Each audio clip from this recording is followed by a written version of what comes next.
I am Chucky, the killer doll, and I dig it!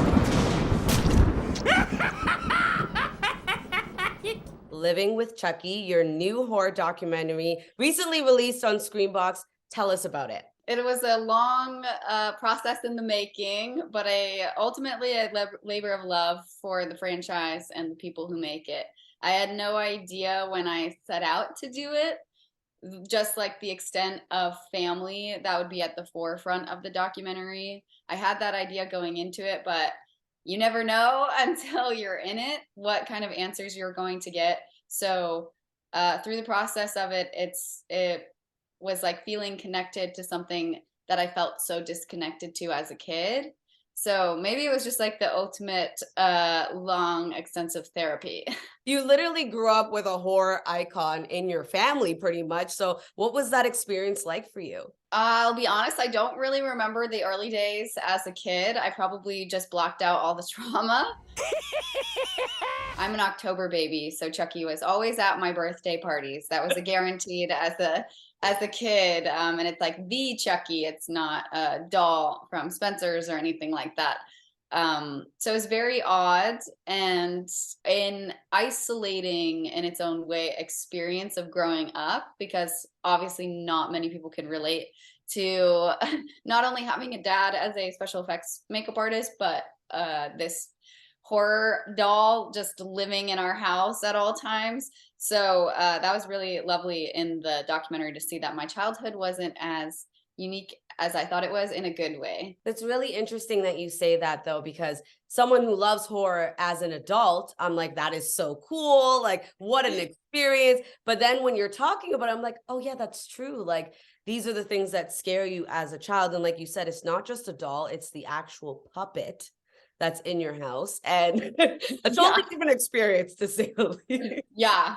Hi, I'm Chucky, and I'm your friend to the end.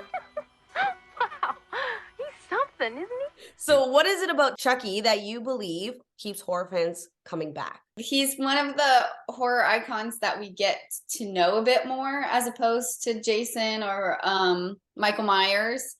And also he is a character that the odds are already stacked against him because he's in a 3-foot tall doll.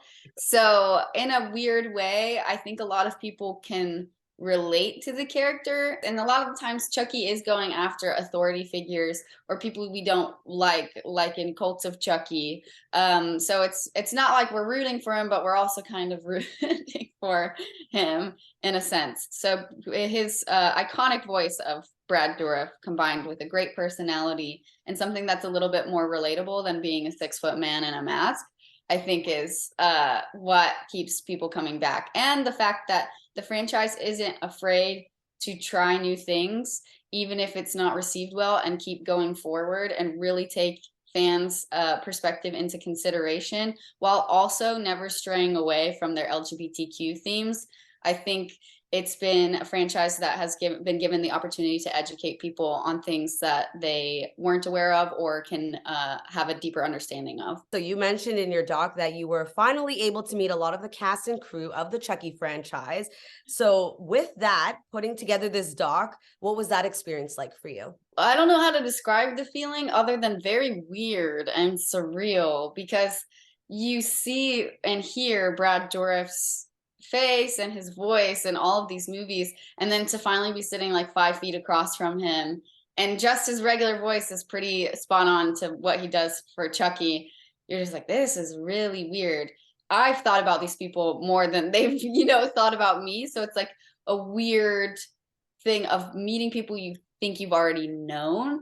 But it was so wonderful to see that everything that my dad would talk about coming home from those sets of like, it really is a second family, like you would really get along with Fiona, XYZ, it was all true. And everybody was such a like character in a good way to meet, and like no wonder they're a part of the family.